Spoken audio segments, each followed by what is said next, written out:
मौजूदगी प्रयागराज में है और प्रयागराज में हम आज बातचीत करेंगे। 2027 चुनाव आ रहे हैं, उसको लेकर के जो प्राइम भारत की टीम है वो लगातार कवरेज कर रही है और हम ये भी देख रहे हैं कि प्रयागराज के अंदर कितना विकास हुआ है, लोग क्या चाहते हैं।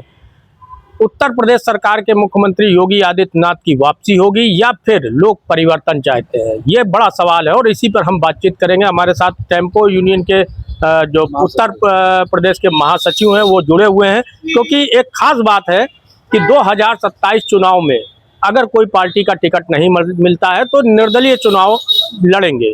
उसके लिए हमारे साथ रमाकांत जी मौजूद हैं, मैं बात करूंगा। पहले तो आपका स्वागत है हमारे चैनल पर, क्या कहना चाहेंगे?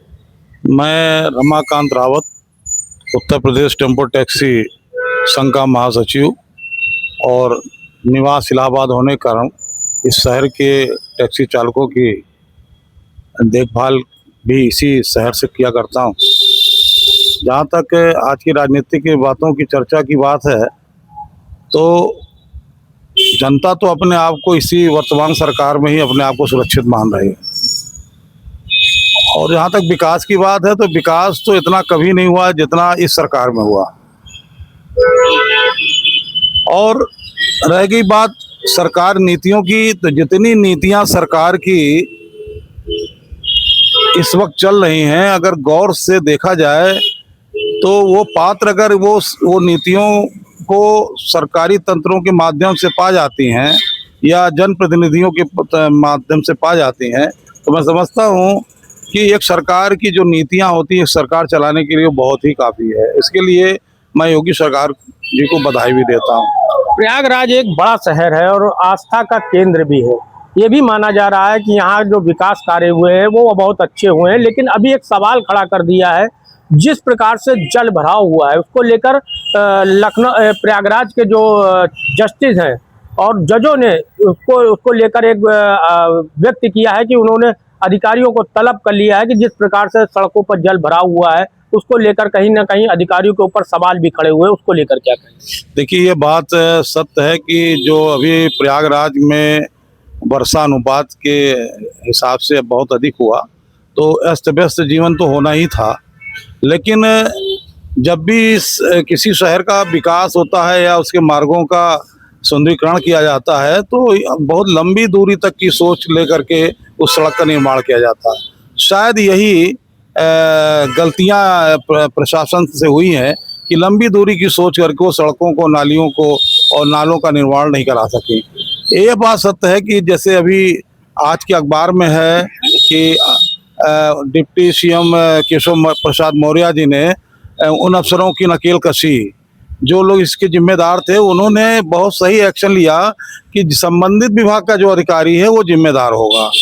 और रह गई बात जलमग्न का, तो उसके लिए उत्तरदायी खुद यहाँ के लोग हैं, क्योंकि अपने घर के सामने नालों को उन्होंने जिस तरह से कवर करके पानी को गतिरोध उत्पन्न कर दिया, तो उसमें पूरी तरह से प्रशासन की जिम्मेदारी नहीं बल्कि जो लोग नालों के अगल बगल या नालियों के इर्द गिर्द रह रहे हैं वो भी उसना उत्तरदायी। क्या लग रहा है कि 2027 चुनाव में जो यहाँ लगभग 12 विधानसभा है और उसमें क्या लग रहा है कि अब की बीजेपी की बढ़ोतरी होगी कि या कुछ सीटें कम भी हो सकती है? ये घोषणा तो करना अभी वर्तमान में उचित नहीं है, लेकिन भाजपा की सीटों में बढ़ोतरी होने की पूरी तरह संभावना है।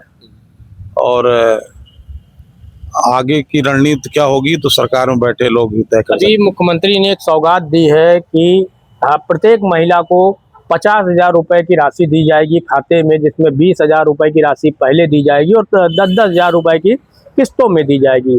क्या लगता है कि महिलाओं में इसका क्या प्रभाव पड़ने वाला है? ये बहुत ही अच्छी योजना आई है, देर से आई है लेकिन बहुत ही अच्छी योजना आई है, क्योंकि एक चलन सा हो गया है इधर कुछ 5 वर्षों 10 वर्षों में कि महिलाएं अपने पति के साथ कार्य करने घर से बाहर निकलने लगी और तमाम महिलाएं अपना गुमटी खुमचा या लोगों के यहाँ रोजगार करने के लिए आया जाया करती हैं।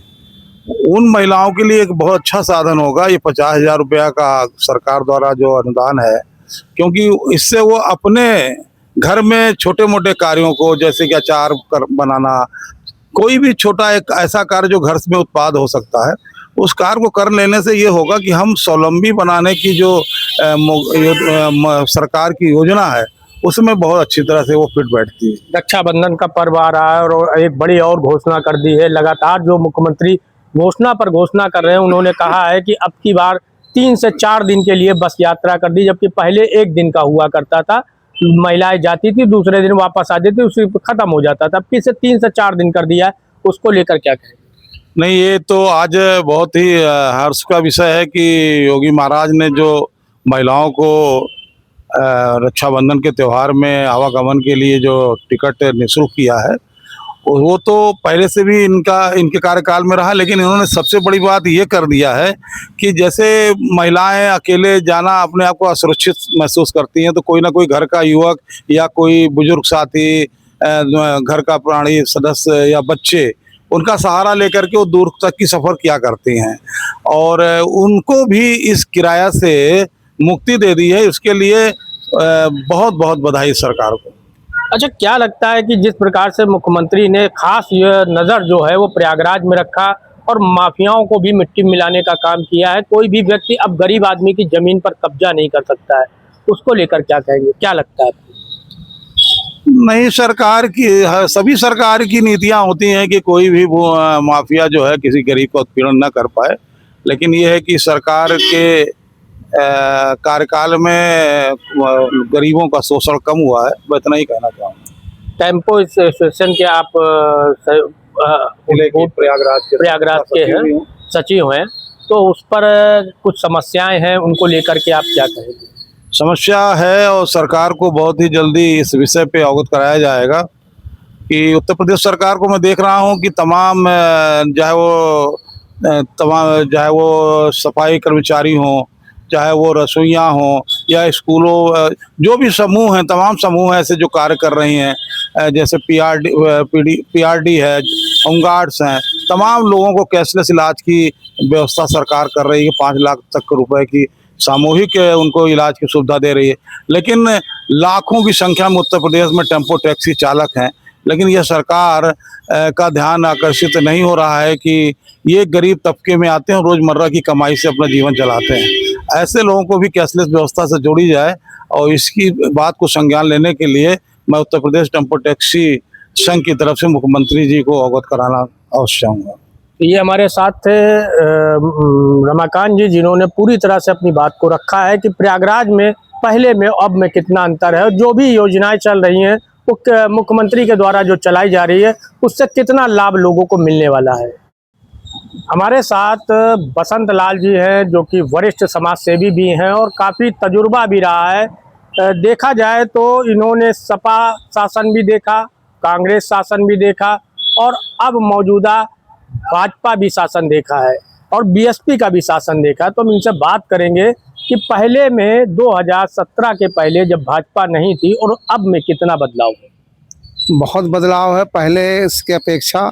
2017 से जब से मुख्यमंत्री योगी जी बने हैं, हर तरफ जो है, जो लोग रात बिरात हम लोग निकलना डरते थे कि कहीं जाएंगे चौराहे पे कोई लूट लेगा, अब हम लोग 12 बजे 1 बजे रात को भी निर्द्वंद होकर जाते आते हैं, कोई चीज़ नहीं थी। और हमारे यहाँ पुलिसिंग की सुविधा कि रात को 10 बजे के बाद अगर हम कहीं फंस जाएं बाल बच्चे के साथ, तो उन्होंने डीजीपी ने नंबर दिया कि आप फ़ोन करिए और आपके घर तक पहुँचाएगी पुलिस। क्या लगता है कि 2027 चुनाव में बाबा जी की वापसी होगी? क्योंकि अखिलेश यादव तो पीडीए का नारा दे रहे हैं, कह रहे ब्राह्मण भी मेरे साथ आ चुका है, और ब्राह्मण महासम्मेलन भी उन्होंने कर दिया है। और ख़ास बात यह है कि वो दावा ठोक रहे हैं कि अब की 2027 में वो अपनी सरकार बनाएंगे। अरे ब्राह्मण क्षत्रिय के छोड़िए, यादव उनके साथ नहीं है, जिनके बल पर वो पूछते हैं कि हमारे यादव हमारे समाज के हैं। यादव समाज के लोग उनका साथ नहीं दे रहे हैं। यादव समाज के लोग जो है हमारे मुख्यमंत्री योगी जी के साथ हैं और उनको समर्थन दे रहे हैं।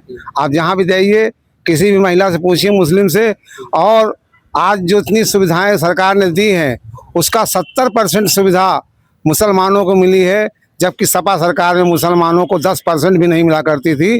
केवल उनके चमचे ले जाया करते थे, जो भाजपा सपा के जो है गुंडे होते थे, छोटे छोटे कार्यकर्ता होते थे, अधिकारी होते थे, वो सब मिल के आपस में बांट लिया करते थे। आज वो रवैया नहीं है। तो ये हमारे साथ बसंत लाल जी थे, जो कि एक समाज सेवी भी है और तमाम सामाजिक कार्यों में रुचि भी रखते हैं। कहीं भी कोई भी प्रोग्राम होता है, इनको जानकारी मिलती है तो ये अपना स्वयं का धन लगा करके वहाँ पर जाते हैं और अपने हिसाब से जो क्षमता बनती है उससे अनुदान भी देते हैं। बने रहें प्राइम भारत से। राजकिशोर बारी के साथ, लखनऊ से।